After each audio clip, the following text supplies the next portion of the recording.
Hai, jumpa lagi dengan saya, Hieronymus BS Muda, masih dalam konten kosakata Koda Kosa.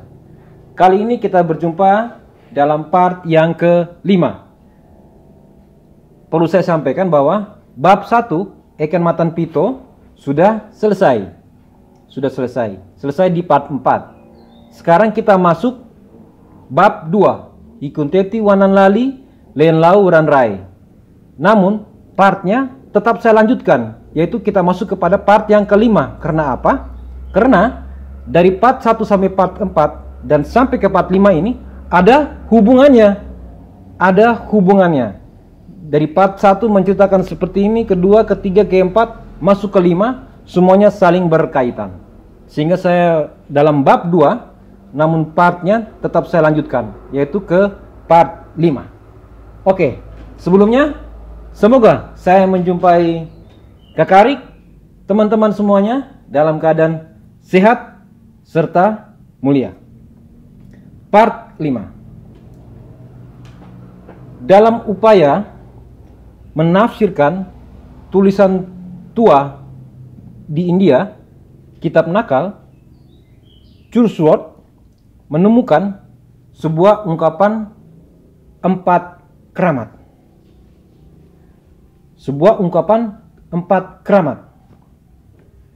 Dalam semua naskah India yang dijelajahi oleh James Churchward, tidak satupun penjelasan yang ditemukannya tentang apa sebetulnya hakikat dari 4 keramat tersebut. Dalam penjelajahannya, dia tidak menemukan itu dalam tulisan-tulisan India. Dia hanya menemukan bahwa ada ungkapan tentang 4 keramat. Tetapi untuk penjelasan apa sebetulnya hakikatnya itu tidak dia temukan. Namun dia memiliki sebuah keyakinan yang sangat penuh. Dia mengatakan seperti ini, bahwa dari sebuah adi budaya yang tenggelam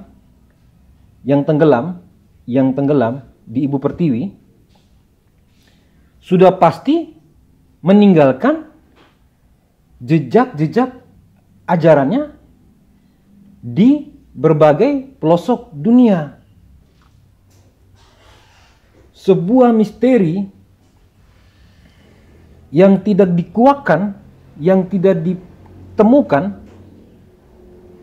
di suatu tempat tertentu, namun bisa dipergoki, bisa dipecahkan, bisa ditemukan di tempat yang lain. Dalam satu buku kehilangan satu bagian lembar teks, maka lembar teks tersebut akan ditemukan pada budaya yang lain. Itu sebuah keyakinan James Churchward, dan keyakinannya tidak sia-sia, karena dia menemukan penjelasannya dalam koleksinya William Niven. William Niven adalah seorang arkeolog yang menggali dan menemukan 2.600 prasasti di Meksiko. Dalam koleksinya William Niven ada penjelasan tentang 4 keramat tersebut. James Churchward sangat senang dan dia mengatakan seperti ini. Dalam tablet Niven nomor 1231 1231 adalah yang paling menakjubkan dalam semua koleksi prasasti. Sangat menakjubkan. Mengapa dia mengatakan begitu? Karena dalam tablet ini adalah kunci untuk memahami semua gerakan dan fungsi dari alam semesta. Seperti itu, dia senang sekali. Jadi dia melakukan pembedahan terhadap prasasti ini. Karena dia bilang dalam tulisan India nakal ada ungkapan tentang 4 keramat, namun tidak ada penjelasan apa sebetulnya hakikat dari 4 keramat. Namun di dalam koleksinya William Niven yang ditemukan di Meksiko ternyata ada penjelasan itu. Kita akan masuk teman-teman, saya akan bawa teman-teman masuk ke dalam tablet ini. Ini gambarnya seperti ini teman-teman. Seperti ini, tablet. Ini prasasti yang ditemukan oleh William Niven di Meksiko, yang menjelaskan tentang apa sebetulnya hakikat dari 4 keramat. Sehingga James Tussaud mulai menggali. Dia melakukan sebuah pembedahan. Ada tujuh pembedahannya yang dia artikan tentang isi dari tablet ini. Dan ini yang akan saya bagikan kepada teman-teman, yang akan saya bacakan kepada teman-teman. Oke ya. Yang pertama, gambar sentral. Gambar sentral dari diagram atau sketsa ini adalah sebuah lingkaran. Sebuah lingkaran. Yakni sebuah gambar dari matahari atau disebut sebagai Ra. Ra. Matahari Ra. Ini adalah simbol monoteistik dari Sang Pencipta itu sendiri. Simbol monoteistik dari Sang Pencipta itu sendiri. Sentral. Sentral. Karena ini adalah simbol monoteistik, maka ia adalah yang paling keramat dari semua simbol yang ada, dari simbol-simbol yang ada. Yang kedua, tangan melengkung.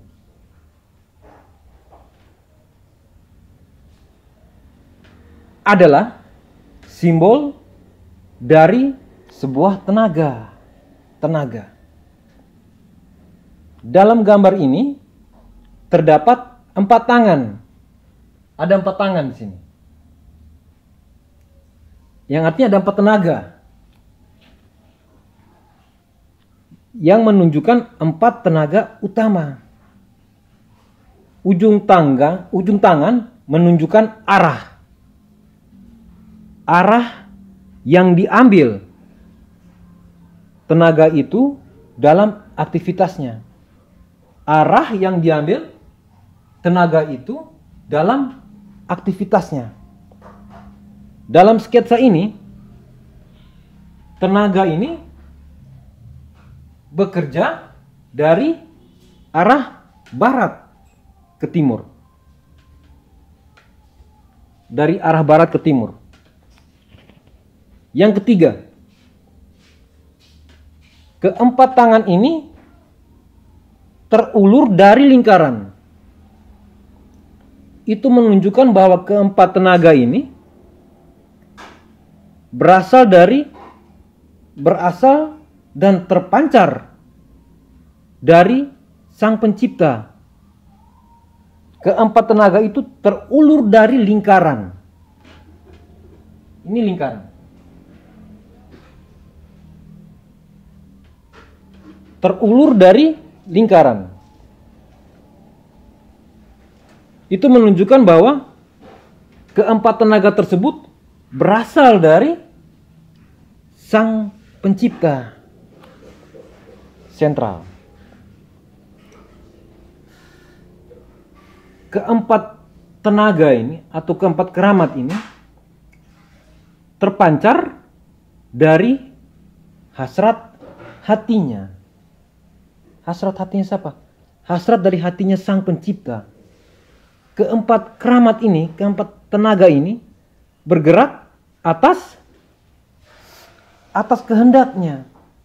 Kehendak Sang Pencipta yang berada dalam lingkaran ini. Monoteistik.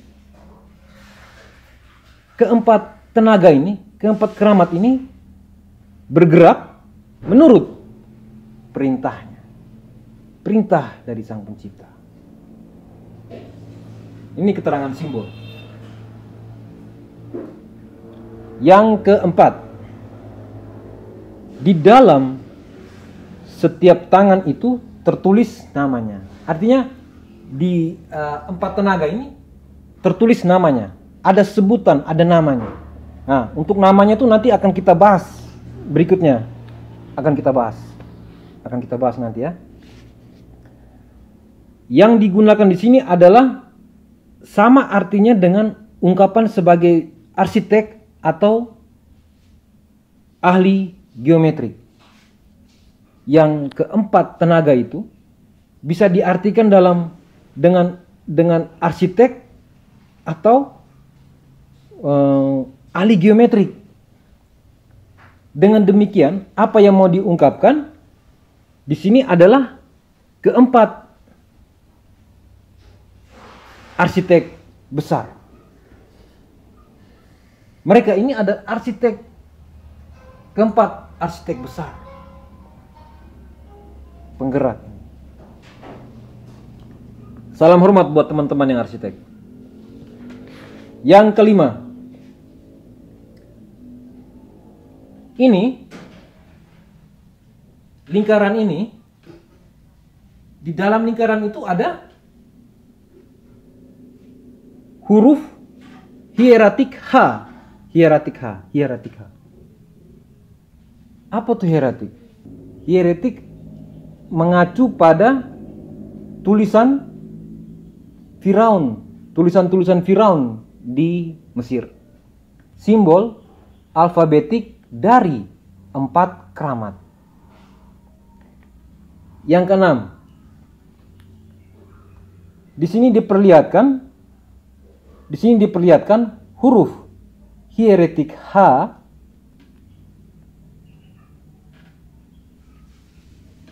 dalam lingkaran. Di sini diperlihatkan huruf hieratik H dalam lingkaran. Yang berarti dia berada di dalam Sang Pencipta, bersama dengan Sang Pencipta. Itu mau menunjukkan bahwa keempat tenaga ini adalah geometrik besar. Keempat geometrik besar, tenaga geometrik besar. Tadi yang di keempat disebut merupakan tenaga 4 arsitek besar. Pada yang keenam disebut 4 geometrik besar. Pada zaman dulu, ya masih ingat ya di part-part sebelumnya, tentang zaman emas. Kehidupan nenek moyang kita, kehidupan manusia purba kita sudah jauh lebih canggih daripada kita. Mereka memiliki seorang arsitek yang handal, mereka memiliki para ahli geometrik, mereka memiliki para pekerja pembangun yang luar biasa. Yang ketujuh, pada masing-masing tangan terpancar sebuah kepala ujung anak panah. Ini ya. Ini.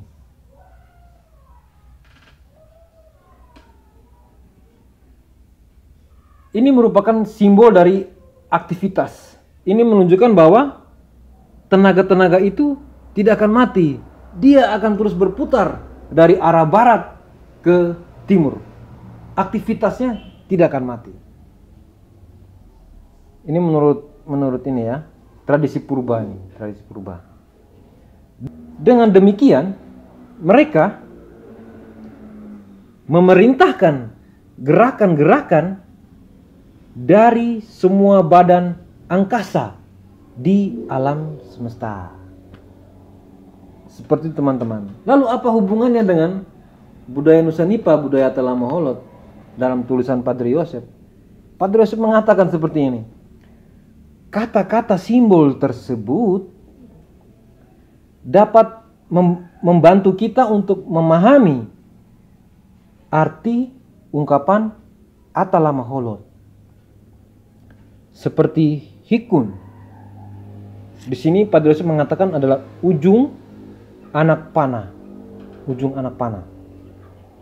Untuk aktivitas, dan wanan, tangan kanan, untuk tenaga. Dalam tulisan Padre Yosef Muda.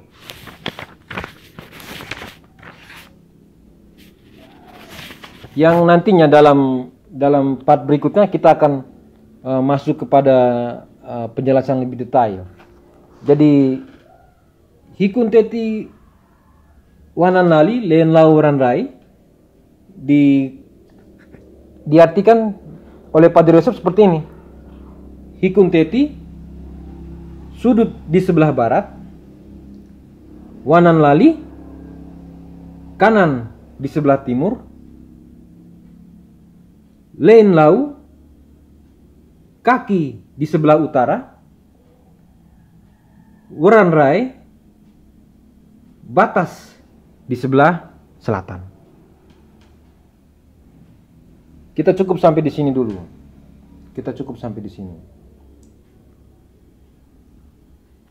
Ini adalah sketsa tabel gambar dari prasasti yang ditemukan oleh William Niven di Meksiko, di mana ada penjelasan tentang 4 keramat tersebut yang kemudian dibedah oleh James Chusworth.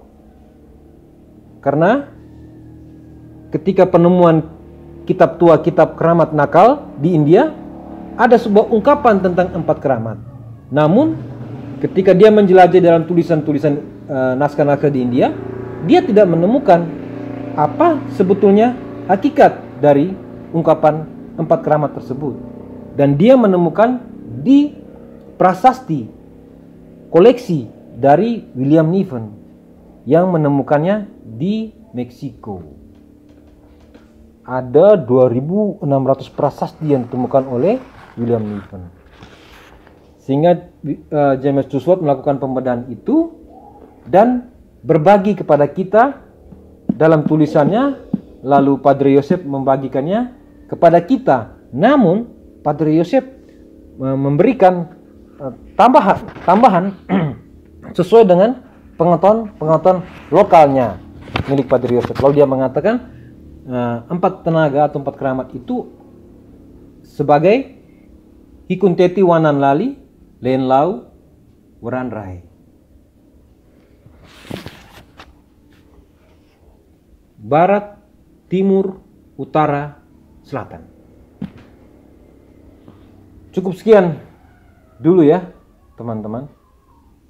Nanti kita akan masuk ke part 6, part selanjutnya. Kita akan lebih masuk lagi, karena dalam bab ini juga cukup banyak. Kita akan masuk dalam part ke part dengan maksud supaya jangan banyak-banyak yang disampaikan, biar sedikit tapi kita mendapatkan. Cukup sekian teman-teman. Salam sehat selalu. Salam damai. Cinta budaya. Cinta Flotim. Ciao.